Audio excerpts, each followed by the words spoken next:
Ito ay rated SPG. Striktong patnubay at gabay ng magulang ang kailangan. Maaaring may masiselang tema, lengguwahe, karahasan, sexual, horror o droga na hindi angkop sa mga... Mabuti na nga lang ay nasabihan nga agad ni Emma ito ngang si Flor upang makatakas nga siya dito kay Olive.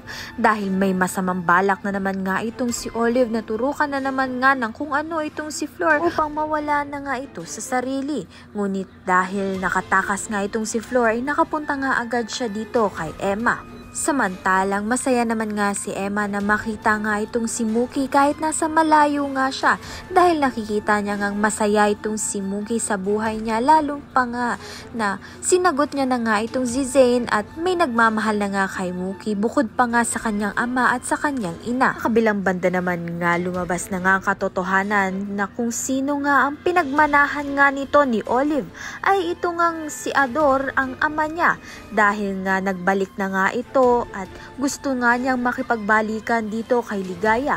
Ngunit hindi na nga ito pinahihintulutan ni Ligaya dahil sinisisi nga siya kung bakit nga nagkagano ng kanyang mga anak. Maayos pa nga kaya ni Ligaya ang kanyang asawa na si Ador at makamtan na nga kaya ni Olive ang pagmamahal na hinahanap niya.